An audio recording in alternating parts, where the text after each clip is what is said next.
Quiz हमारी। आज हम यहाँ 40 क्वेश्चन डिस्कस करेंगे जिसका टॉपिक राजस्थान की जलवायु और मृदा है। ये 40 क्वेश्चन महत्वपूर्ण क्यों हैं? क्योंकि ये 40 के 40 क्वेश्चन राजस्थान के सभी एग्जाम जैसे कांस्टेबल, एलडीसी, एसआई, रीट, पटवार, सीटी, पशु परिचर, आरएस, उद्योग अधिकारी और फूड सेफ्टी जैसे डिपार्टमेंट में हर एक शिफ्ट में पूछे गए हैं।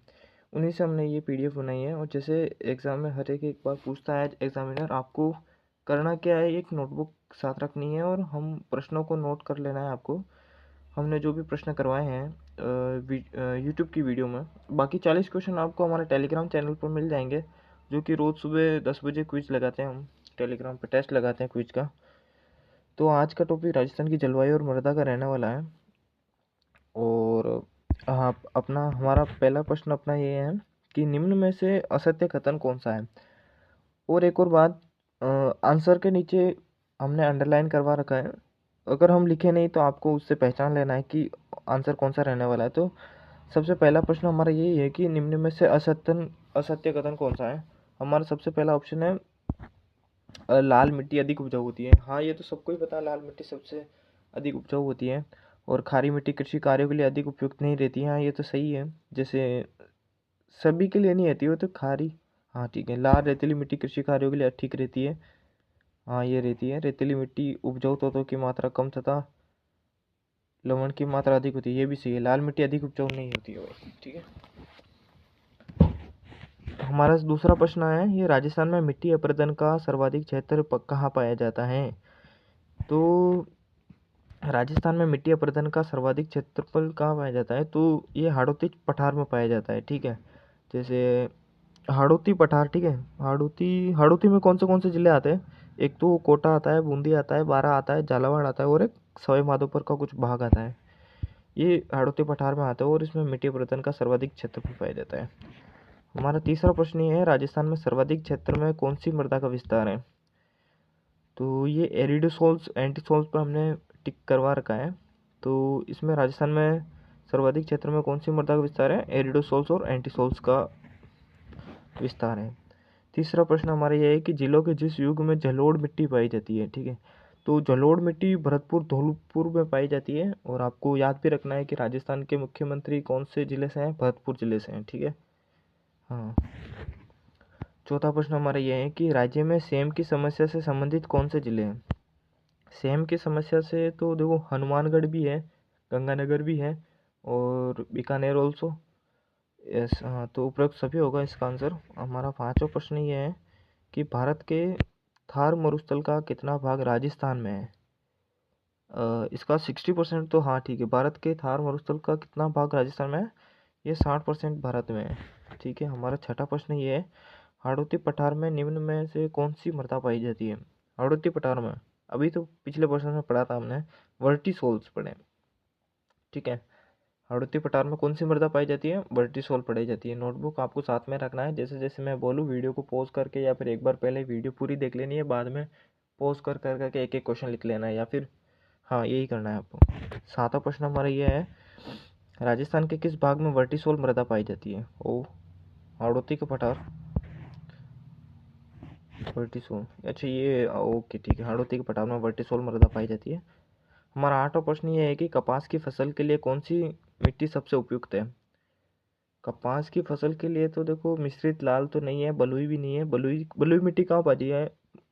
बलुई मिट्टी कहाँ पाई जाती है? देखो, बलुई मिट्टी तो मेरे हिसाब से जैसलमेर साइड, बीकानेर साइड में पाई जाती है बलुई मिट्टी, ठीक है। और मध्यम काली, ये अपने हाड़ौती क्षेत्र में सबसे अधिक पाई जाती है मध्यम काली मिट्टी। और वहाँ कपास की फसल के लिए भी सबसे उपयुक्त मिट्टी है, ठीक है। तो मध्यम काली कहाँ पाई जाती है? हाड़ौती क्षेत्र में। राजस्थान में प्रथम मिट्टी प्रयोगशाला कहाँ स्थापित किया गया है। राजस्थान में प्रथम मिट्टी प्रयोगशाला कहाँ स्थापित किया गया था? तो ये जोधपुर के अंदर करवाया गया है। और संगीत अकेडमी भी जोधपुर के अंदर ही है, ठीक है। पश्चिमी राजस्थान के रेतीले मैदान का कितना प्रतिशत क्षेत्रफल बालू का स्तूप मुक्त है, ठीक है। ये 41.5% है, ठीक है। 10वें के प्रश्न का उत्तर क्या होगा कि पश्चिमी राजस्थान के रेतीले मैदान का कितना प्रतिशत क्षेत्रफल बालू का स्तूप मुक्त है। तो ये 41.5 है, ठीक है। हमारा 11वां प्रश्न आज ये रहेगा, निम्न में से कौन सा वृक्ष मृदा संरक्षण हेतु उपयोगी रहता है। संरक्षण, निम्न में से कौन सा वृक्ष मृदा संरक्षण हेतु उपयोगी रहता है? ये बबूल का पेड़ रहता है। 12वां प्रश्न हमारा ये है कि राजस्थान में कपास के लिए कौन सी मिट्टी उपयोगी होती है? अरे यार ये तीसरी प्रश्न है मेरे, नहीं दूसरा प्रश्न है मेरे हिसाब से। काली मिट्टी, ठीक है, काली मिट्टी हाड़ौती क्षेत्र में होती है, जो कि हाड़ौती क्षेत्र में कितने 7-8 जिले आते हैं, कोटा, बूंदी, बारा, झालावाड़ और सवाई माधोपुर का कुछ भाग, ठीक है, ये याद रखना है आपको। 13 प्रश्न आज हमारे ये रहेगा, निम्न में से कौन से जिले में लाल लोह मिट्टी पाई जाती है? ठीक है, बांसवाड़ा और डूंगरपुर में, ठीक है। बांसवाड़ा हमारे लिए इम्पोर्टेंट क्यों है ज़्यादा? क्योंकि इसमें कर्क रेखा गुजरती है, ठीक है, बांसवाड़ा के अंदर। अब आपको कमेंट सेक्शन में बताना है कि कर्क रेखा की लंबाई राजस्थान में टोटल कितनी है, ठीक है। हाँ, 14वां प्रश्न हमारा है, लीली, सिरमा, सुकड़ी तथा राकड़ किन के प्रकार है? ये मारवाड़ मिट्टी के नहीं है, ये मेवाड़ में मिट्टी के, ठीक है, मेवाड़ की मिट्टी के हैं ये। लीली, सिरमा, सुकड़ी तथा राकड़ किन के प्रकार के? मेवाड़ की मिट्टी के प्रकार है। मेवाड़ में कौन से जिले आते हैं आपको कमेंट सेक्शन करना है, कमेंट करना है। और प्रश्न 15, फ्लोराइड की अधिकता के कारण नागौर और अजमेर क्षेत्र को क्या कहा जाता है? देखो फ्लोराइड, ये बिल्कुल सही बात है कि नागौर और अजमेर के अंदर भी है, हमारे साइड भी है थोड़ी थोड़ी। ये कुबड़ पट्टी वाला है, ये इस क्षेत्र को ज़्यादा कुबड़ पट्टी वाला कहा जाता है, ठीक है। ये लाठी सीरीज तो शायद जैसलमेर साइड की है, ठीक है। हाँ, खसरा संबंधित है, खसरा किससे संबंधित है? जब हम प्लॉट व्लॉट बनाते हैं तो हाँ, ये मित्र वाला पूछता ना कितना खसरा नंबर है, तो ये भूमि का क्षेत्र है, ठीक है। खसरा क्या है? भूमि का क्षेत्र है। तो प्रश्न 17 हमारा ये है कि मिट्टी की रेंगती हुई मृत्यु कहा जाता है। ये सेम क्वेश्चन हमारे सीटी के अंदर आया था। सीटी की मेरे को शिफ्ट याद नहीं है, मेरी शिफ्ट में तो नहीं था ये। ये लगभग सबसे हार्ड शिफ्ट तो सेकंड ही आई थी, सेकंड शिफ्ट में था ये, ठीक है। राजस्थान में लेटेराइट मिट्टी पाई जाती है। देखो राजस्थान में लेटेराइट मिट्टी तो बांसवाड़ा, प्रतापगढ़ और कुशलगढ़ में पाई जाती है, ठीक है। लेटेराइट मिट्टी कहाँ पाई जाती है? बांसवाड़ा, प्रतापगढ़ और कुशलगढ़ में। सेम किस स्थिति से संबंधित है?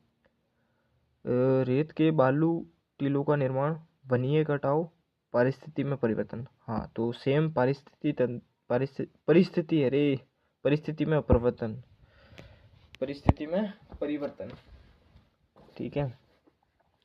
सेम किस स्थिति से संबंधित है? परिस्थिति में परिवर्तन, ठीक है। 20वां प्रश्न हमारा ये है, पीली मिट्टी के क्षेत्र में कौन सी फसल अधिक बोई जाती है? पीली मिट्टी, यार पीली मिट्टी, मूंगफली। पीली मिट्टी किधर है? उदयपुर साइड है क्या? पीली मिट्टी के क्षेत्र में कौन सी फसल अधिक बोई जाती है? मूंगफली। डीएडब्ल्यू जलवायु का पाई जाती है, डीएडब्ल्यू मेवात क्षेत्र में, ठीक है। मेवात क्षेत्र कौन सा, अलवर का है क्या? डीएडब्ल्यू जलवायु पाई जाती है मेवात क्षेत्र में। BWHW से अभिप्राय है, ये देखो सुरक्षित जलवायु नहीं है, इसमें चौथा गलत अंडरलाइन हो रखा है। तीसरा अपना सही रहेगा, शुष्क उष्ण कटिबंधीय मरुस्थल, ठीक है, शुष्क उष्ण कटिबंधीय मरुस्थल। थार्नवेट के अनुसार डीएडब्ल्यू जलवायु प्रदेश के अंतर्गत जिले हैं सीकर और अलवर। सीकर में किसका मंदिर है? कमेंट सेक्शन में बताना, क्या खाटू श्याम जी का है? 24वां प्रश्न हमारा, सबसे ठंडा दिन राजस्थान का कौन सा है? ये 22 दिसंबर का है, चली गई अब तो। वज्र तूफान कब आते हैं राज्य में? राजस्थान का चयन कीजिए। देखो वज्र तूफान तो शीत ऋतु में आते हैं, जो कि अभी अपने चल रही है, ठीक है। राजस्थान का सर्वाधिक ठंडा जिला कौन सा है? देखो राजस्थान का सर्वाधिक ठंडा जिला चूरू है और सबसे गर्म जिला फलोदी है, ठीक है। सर्वाधिक वर्षा वाला संभाग कौन सा है? कोटा। सर्वाधिक नदियों वाला संभाग कौन सा है ये बताना आपको, शायद उदयपुर है। सबसे कम वर्षा वाला संभाग जोधपुर है। राज्य में सर्वाधिक वर्षा होती है, राज्य में सर्वाधिक वर्षा कहाँ होती है भाई? बंगाल की खाड़ी में होती है क्या? यस, बंगाल की खाड़ी में ही होती है सर्वाधिक वर्षा, ठीक है। 30वां प्रश्न हमारा ये है, राजस्थान में वर्षा के औसत दिनों की संख्या कितनी है? राजस्थान में औसत दिनों की संख्या 29 है। और 31वां प्रश्न हमारा, राज्य में मानसून प्रवेश की तिथि मानी जाती है मध्य जून के अंदर, ठीक है। मध्य जून में राजस्थान में मानसून प्रवेश की तिथि मानी जाती है, जो कि वर्षा ऋतु कहा जाता है उसको, ठीक है। सर्वाधिक आंधियों वाला जिला कौन सा है? सर्वाधिक आंधियों वाला जिला कौन सा है? श्री गंगानगर है। कितने दिन चलती है आंधियाँ? क्या 13 दिन चलती है, क्या 7 दिन चलती है? 13। प्रश्न 33, वायुदाब मापने वाला यंत्र बैरोमीटर कहलाता है, जो कि पहला ऑप्शन है हमारा। हमारा 34वां प्रश्न आज ये है कि जब पुष्कर की पहाड़ियों में भारी वर्षा होती है, जब पुष्कर की पहाड़ियों में भारी वर्षा होती है तो बाढ़ कहाँ आती है? बाढ़ बालोतरा में आती है। और पुष्कर हमारे लिए इम्पोर्टेंट क्यों है? क्योंकि पुष्कर में ब्रह्मा जी का मंदिर एकमात्र है। एक और मंदिर है, कहाँ पर है? ब्रह्मा जी के 2 मंदिर हैं। एक तो जो एक तो पुष्कर है जो कि जल विघ्न है, जलमग्न है, इसमें झील के अंदर ही है। 35वां प्रश्न हमारा ये है कि सबसे लंबी रात किस तिथि को होती है? ये 22 दिसंबर को होती है। सबसे ठंडा दिन भी वही है। हाँ, सबसे लंबी रात किस तिथि को है? 22 दिसंबर को। 36वां प्रश्न आज ये है कि राजस्थान में सर्वाधिक सीधी किरणें किस जिले में पड़ती है? ये बांसवाड़ा में पड़ती है, और बांसवाड़ा में ही कर्क रेखा होकर गुजरती है। 37वां प्रश्न, कर्क रेखा पर सूर्य सीधा चमकता है 21 जून को कर्क रेखा पर सूर्य सीधा चमकता है। कहाँ चमकता है कर्क रेखा? मैंने कहा था 21 जून को बांसवाड़ा के अंदर चमकता है। ठीक है। राज्य को कितने जलवायु क्षेत्रों में विभाजित किया गया है? ये 5 क्षेत्रों में विभाजित किया है जलवायु को। ठीक है।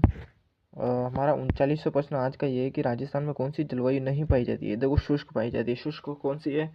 जैसलमेर साइड की। ऐसे ऐसे लेयर में बांटते जाओ, फिर एक लेयर बनाओ, फिर एक लेयर बनाओ, 5 लेयर बनती है। ठीक है। उसकी उस प्रकार आपको पता चल जाएगा कि ध्रुवीय नहीं है। ठीक है। चौथा प्रश्न गलत है इसका, ध्रुवीय नहीं है, आर्द्र है, अर्ध शुष्क है और शुष्क भी है। 40वां प्रश्न है आज का लास्ट, राजस्थान को 2 भागों में बांटने वाली संवर्षा रेखा कौन सी है? 50 सेंटीमीटर है। कितनी है? 50 सेंटीमीटर। सबसे इंपॉर्टेंट क्वेश्चन यही पूछा जाता है बार बार। ठीक है। ये कम से कम हर एक शिफ्ट में पूछा जाता है, हर एक। ठीक है। Thanks for showing your interest in Rajasthan की जलवायु और मृदा। इसी क्लास से कल हमारे टेलीग्राम चैनल पर 10 बजे क्विज करवाई जाएगी, जिसमें जिसने रैंक फर्स्ट लाता है उनको चैनल की तरफ से 21 रुपये दिए जाते हैं। सभी रैंकर का एक अलग ग्रुप बनाया जाता है, जिसमें सभी विनर 180 दिन बाद होने वाले सुपर क्विज में भाग लेंगे। सिर्फ वही लेंगे जिसने क्विज में पार्टिसिपेट किया और रैंक 1 2 3 फर्स्ट सेकंड थर्ड प्राप्त किया है। अगर आपका उस चैनल में चयन नहीं हुआ है तो आपने रैंक प्राप्त किया है, जल्दी ही एडमिन से संपर्क करें और अपनी सीट सुनिश्चित करें 180 डेज बाद होने वाले 11,000 रुपये के सुपर क्विज में। ठीक है। हमारा टेलीग्राम चैनल का नाम है क्विज मेमाडी राजस्थान जीके 2025। ठीक है, टेलीग्राम चैनल का। और यूट्यूब का चैनल हमने अभी नया बनाया है, जिसका नाम है एमआरडी क्विज। इस चैनल को सब्सक्राइब कर लेना है आपको, और आपको चैनल सब्सक्राइब करके रहना है। If any condition you not subscribe the channel you lost win with prize money. Okay. और जाते जाते आपसे एक सवाल पूछना चाहूँगा मैं, राजस्थान का एकीकरण कितने चरणों में पूरा हुआ है? क्या 12 चरणों में हुआ है, 9 चरणों में, 7 चरणों में, या 5 चरणों में? सभी को आंसर कमेंट सेक्शन में लिखना है, और जिसका आंसर सही होगा उसके कमेंट पर मैं हार्ट दे दूंगा ताकि सभी को पता चल जाए। जय हिंद, जय भारत।